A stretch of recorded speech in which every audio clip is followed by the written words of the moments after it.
Alright, so today we're going to be talking about the Object 430U. The Object 430U is one of the newer Soviet Tier 10 medium tanks. It's been doing very well recently.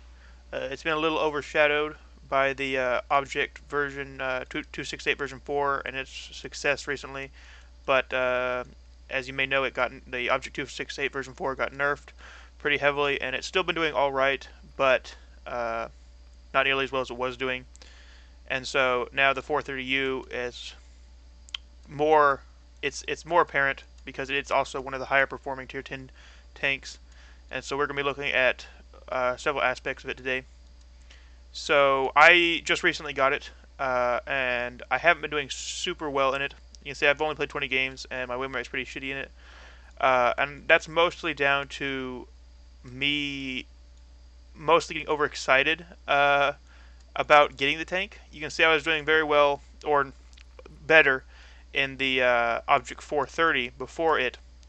And so what basically happens when I moved up to the 430U, I assumed that because the tank had a lot more armor and because it was doing so well on average, that I could play it more aggressively and more like a heavy, which was a mistake. And so recently I've been playing it more like I play the Object 430, and I've been doing better in it because I was playing it more like a medium tank. And when you play, the thing about this tank is when you play it like other Soviet medium tanks, you see where its advantages come in because you have that 300 millimeters of turret armor and 160 millimeters of frontal hull armor at this angle. If you don't expose your lower plate and you don't over angle the side armor, you will get a lot of bounces. And honestly, what tends to happen most is you'll take a lot of damage from artillery more than anything else because artillery will focus you. Is what I've found. So you be aware of that. So let's go over the tech tree that leads up to this tank. So it's a medium tank, and it's like there's a lot of Soviet medium tanks, so it's kind of crowded here. But of course, you start out at Tier 1 with the MS-1, and you move up to the T-60, and then you move up to the T-70, T-80, and these are all, like they're the same as if when you're going to the they all lead up to the T-34, which of course splits into 3 different tanks. So you're going to be playing these a lot, and so and they have their strengths and weaknesses, but in general, like you won't be playing them long enough for it to matter a whole lot. So you move it to the T-34. T-34, one of the best Tier 5 tanks. Very good. First one in this line worth mentioning, and that's mostly because of its top gun, the 57 ZIS, which is very good because it has good penetration and really nice DPM. So this is a keeper. Like once you get this, it's just a really nice Tier 5 tank, and you can earn a lot of money in it, especially if you do not have a premium account and do not use Tier 8 premium tanks. So moving on, the one that you want to go down if you want to get to the 430U is the middle one. So you go down from the T-34 to the T-34-85. T-34-85 Tier 6 tank. It's an improvement of the T-34, but not or in real life. In the game, you will not feel as powerful. The stuff you have is not as good at Tier 6 as it was at Tier 5. So, of course, this isn't a review about the T-34-85, so I'm not going to spend too much time on that. T-43, again, you're getting marginal increases, as you usually do on most lines from Tier 5 to 7. So this one is going to be slightly better. It's going to have a slightly better gun, so on and so forth. Moving on to the T-44, this is a tank that it's always been kind of middle of the road, but it did get buffed fairly recently, and so it's a better. You have one thing that makes it interesting is you have 2 options. This kind of come about when the Soviets were getting more large caliber guns for their medium tanks, like the 430U. More similar to the Chinese medium tanks, and so now you have an option between a 100mm and a 122mm. So of course with the 100mm you get the higher penetration and the higher DPM, but that 120 will give you the higher alpha. So depending, you can try them both. Honestly, I'd say the 100mm is the better gun in most cases, but you can have a lot of fun with the 122. So moving on, of course, to the 430, the tier 9, or the Object 430, the tier 9. This one kind of sets up what you'll be doing in the 430U, because you have one of those larger guns. Your gun has 39. It's a 122 with 390 alpha, and you have almost 3,000 DPM when you use everything that you can be using. If you use Brothers in Arms, which I don't have on mine, you will pass that 3,000 DPM. And so I really enjoy the 430. You do not have the armor of the 430U, but your gun is very nice, and you can do very well in this tank at tier 9. It's one of the best tier 9 tanks. So you play it, like I said, you play this all pretty similarly to the other, like the Object 140 and the T-54, the other Soviet, because they all have the same, like they have tough turret armor, relatively alright hull armor, not anything to write home about. You won't be able to bounce equal tier, even low, or higher tier shells, but some lower tier shells may bounce off of you. You have the DPM and the rate of fire, but not as good as the other Soviet ones. So you got to play a little bit differently, but in general, you want to be playing fairly similarly.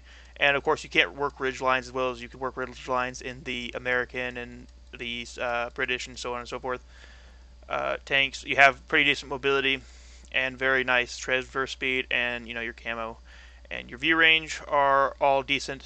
But when you're a Soviet, you really want to be abusing the things that make your tank good, like its higher levels of armor than other nations' medium tanks, and that the guns are especially very good for doing specific things. So like on the 140, you have that rate of fire, which allows you to hold tanks in place and just get that nice DPM. On these, you can't do that as well, but you can trade better with heavy tanks. Although I wouldn't recommend doing that in cities. You want to play more like a heavy than the Object 140, but still not like a heavy.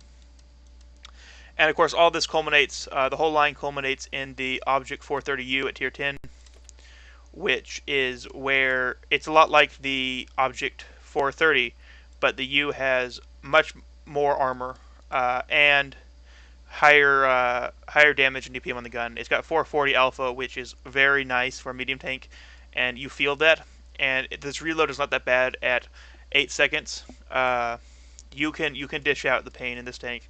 Its aiming time is pretty good. I got it right here at 2.06 for mine. Of course, that'll go down with Brothers in Arms. But if we look at the tank, it's 2.3, which could be a lot worse for a gun of this size. Its accuracy is not very good, 0.4. But you mitigate that when you put on your stuff as well, like when you put on your vents and your vehicle stabilizer and so on. And so you put on all the stuff that you should put on, and you will get the most out of this vehicle. And so once you've done that, you can do some damage in this vehicle. It has its armor is exceptional, and we're going to take a look at that here in a second. And like I said, it's been doing very well. I would be a little surprised if this tank got nerfed, because it's still being overshadowed by the Object 268 version 4, even after it was nerfed. So if this tank does get nerfed, it would be a while down the line, and I seriously don't see it coming. I think it probably, if anything else, the meta might change, and it will become less useful then. But as it is right now, it's in a pretty nice spot in that it's overperforming versus most of the other tier 10s, but not overperforming enough where it's in danger of being nerfed, in my opinion. So let's bring up that. Let's take a look at the armor of this tank. So we're going to go to tanks.gg, and we're going to take a look at the 3D model of the vehicle. So if we look at the tank here, we can see I got it on the live. So what you want to do when you go to tanks.gg is you go over here to first thing you do is you pick your tank. So we're going to go through this real fast just because It's pretty important. So you go to tanks GG. You're gonna come here. You go up here to tanks. You go full list, and then you click. You can find your tanks. So we want the Soviet. So we click on Soviet. We want a tier 10. We click on tier 10. We want a medium. Click on medium. We have, of course, there's a lot of tier 10 Soviet mediums. So you still have to go through and find yours. We're on the 430U. So once we're here, you can see everything. I think these are the effective values. So these aren't the stock values. These are effective values, which means that you have certain things that improve these. So these are not your stock values. Remember, you can hover over these and you can see the actual values for the gun, the stock values for the gun, and so on and so forth. And then you can put in your equipment and your consumables if you want to, as well as change your shell type. So, but what you want to do is you want to go over here to 3D model. When we go to 3D model, you're going to see, okay, well, look at this. Well, that armor doesn't look too great. This is yellow, and then there's a lot of green. So what you have to do is you have to go over here and you go to live, and this shows you what it looks like when you are like at what angles and what it adds actual thicknesses. So if we're looking at the tank straight on, you can see that if you're shooting it with this tank gun, which has 252 millimeters of penetration, which is all right. You can see that the turret is just, you're gonna bounce, right, like every time. Like if you look right here, they have like a maximum like 9%, almost 10%, but 9% chance if they shoot you at the flattest part of the turret to go through.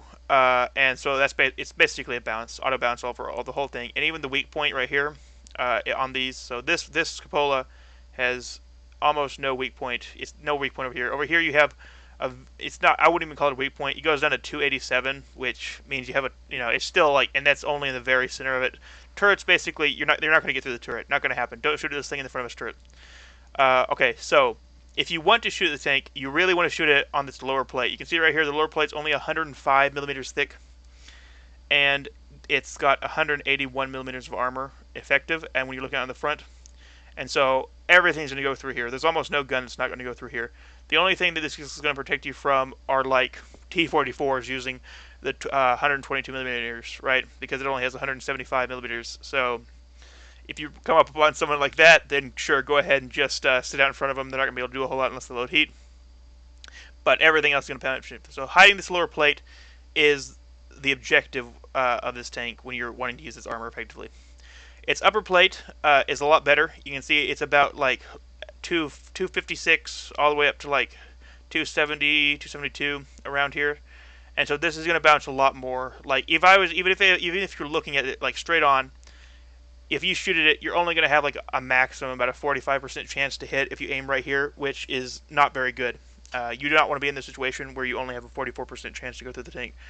Right, so you don't want to shoot at the hull most of the time either, and especially if it's angled at all. So if you angle the tank about like that, what you have is you have the whole side of the tank being an auto ricochet, because you do have 60 millimeters of armor on the top and 90 millimeters along the bottom, so you can see it angles up here, which helps a lot.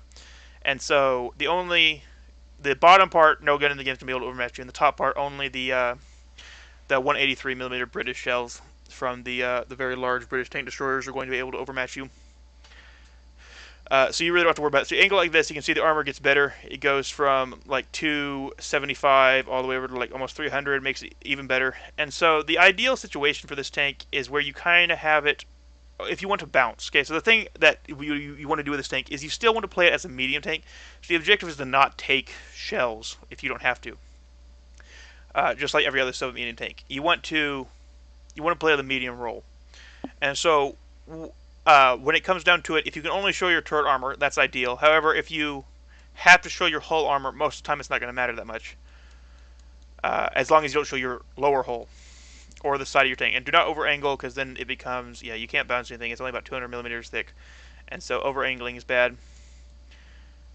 That's pretty much everything there is to say about the armor. I mean, it's very good. The armor is very good for a medium tank. It's almost heavy levels. It's comparable. Like if we go to tanks and we look at the full list, and we go over to that new tier 10 Soviet heavy, the 277, and we look at that, you can see that it's pretty similar. In fact, I'd say in some cases it's better. Right? The turret armor is still about the same. It's slightly better, but it's not better to the point that it's going to matter in most cases. And then its hull. The upper hull of this tank is in a lot of cases worse than that of the Object 430U. The lower hull is still a problem, but you can see it's fairly similar. Of course, you're going to be better at side scraping than because the armor on the side is better. So and over angling isn't nearly as much of a problem. But the armor is comparable. It's very good. So if we go back over here to our 430U, and that I messed it up. Let's just reload it and try again. So we go back to our 430U and we take a look. And so yeah, you only have 5 degrees of gun depression, which is pretty standard. It'd be nice to have 6, but you know you have the 5, so just it's a Soviet tank. Not too much to be surprised at there. So what happens if we're shooting at this tank with heat? So we switch over to the heat, which has 340 millimeters of penetration, and we can see it changes things, right? So the armor on the front here. Now notice that you still don't have a 100% chance to go through. You have about an 80% chance, little over 80% to about like 70% if you shoot on the hull, which still means you have about a 1 in 4 chance of bouncing.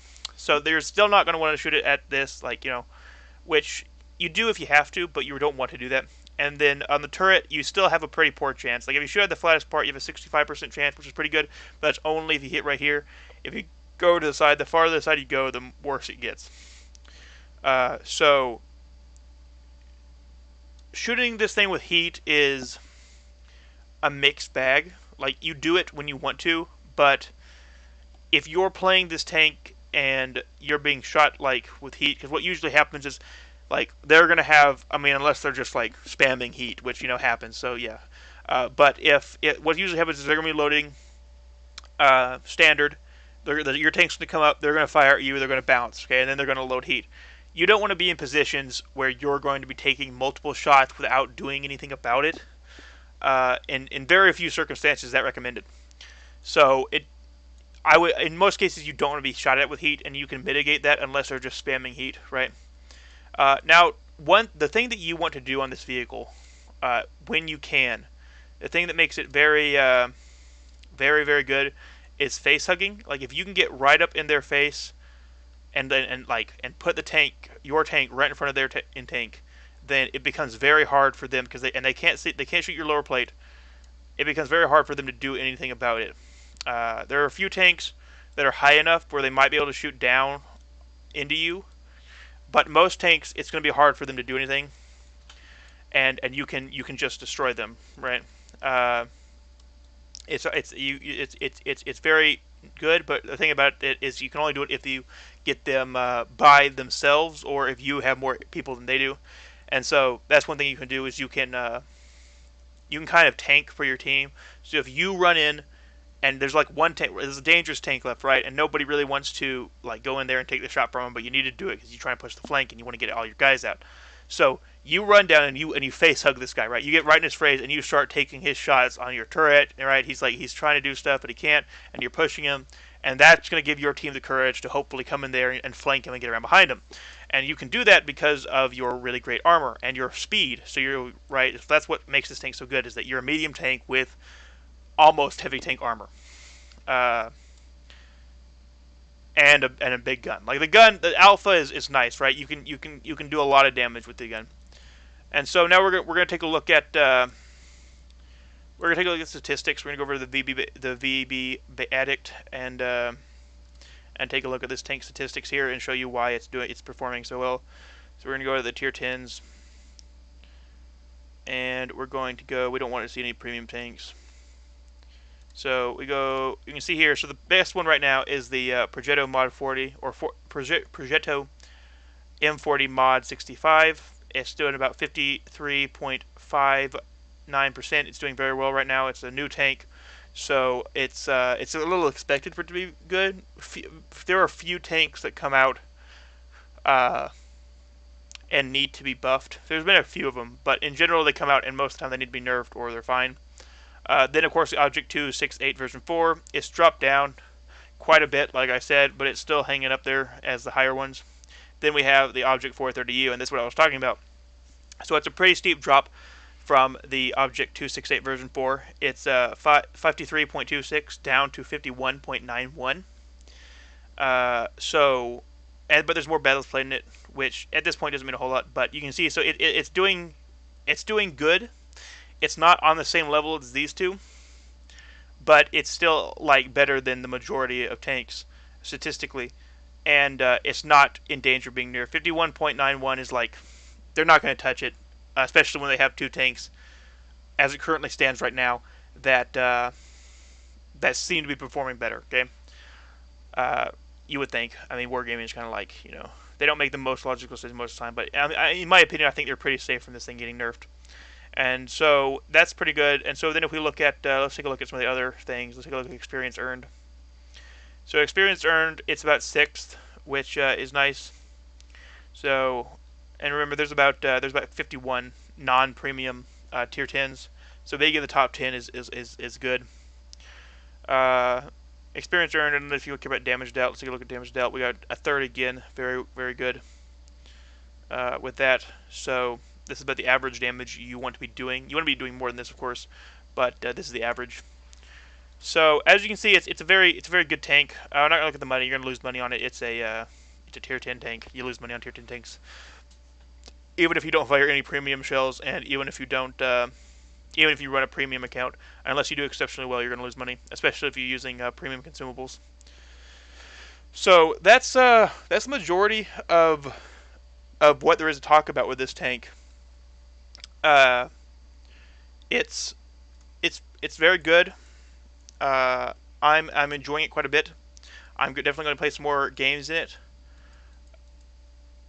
It's yeah. I mean, it's a powerful machine, and I think it's well worth getting right now, especially with the tanks leading up to it not being terrible. There's a few keepers, especially the tier 9, the Object 430, is a very nice tank, and I think you'll enjoy playing that whether or not you get the 430U, which I would recommend getting the 430U. So crew skills are pretty standard, of course. I would say I would probably get repairs first instead of camouflage, because this is more of a brawling medium. So I would get the repairs first, and like I said, you get focused by artillery some. So getting the repairs is very nice. And then after that, so you research repairs on all your guys. And then when you get to the top, you probably want to trade it out for 6 cents on your commander, and then start on your gunner. You can start training either camouflage or snapshot, but I'd probably say camouflage.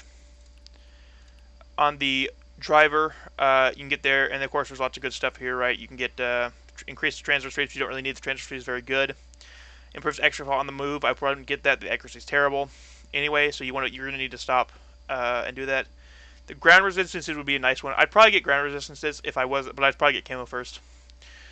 And then the loader, of course, you probably want to get camo because the loader skills are bad unless you have them at 100. And then it's just like safe stowage, and adrenaline rush is great. So you get that, and so then once those are all trained up, then you probably want to drop repairs and get brothers in arms, and then start training repairs again. And then yeah, and then after that, it's like whatever. So that's basically it. It's a very good tank. Once you get it, you'll see that. And that's what everything is to say about it. So if you liked this video or you didn't like it, go ahead and tell me in the comments. This is the first video that I've done on World Tanks, or at all mostly. I haven't uploaded a video to YouTube before, so this is gonna be my first video. If there's something that I should or shouldn't have done, let me know. If there's something that I forgot to mention, let me know. Just critique, helpful criticism. I'm not amazing at World Tanks as far as playing it. I am definitely. I love tanks, and World War II tanks especially, and I really like numbers, and so I enjoy playing the game. But I'm not exceptional at it. I'm aggressively mediocre. All right. So if I get a good game, I'll probably upload it. But what I would prefer is if anybody has really good games, upload them to WoT Replays, and then send them to me. And if I do a review on a tank like this, if I talk about how good a tank is, then I will put your video on there, because in general, I'm sure there are a lot of people who are much better at the game than me, and people want to watch people who are better than me. Uh, so do that. But if or you know, and here's the thing: if you guys want to watch me play it, I can do that, and I can talk about what I would, more stuff that I'm doing because it was me who played the game. Or if you want to see other people who are better than me do it, then those are the options. And I think that's about everything. So let me know what tank I should review next. I don't have a lot of the tanks. I have a few tier 10s, which I'll probably start with, and then I have some tier 8s, and so on and so forth. Uh, and so I will be doing those. I'll be doing what tanks I have, right? So you can ask for a tank, and if I have it, I'll do it. And if I don't, and there's a large outcry for it, I'll probably go towards that tank. Uh, so that's everything. Yeah. I will see everybody later.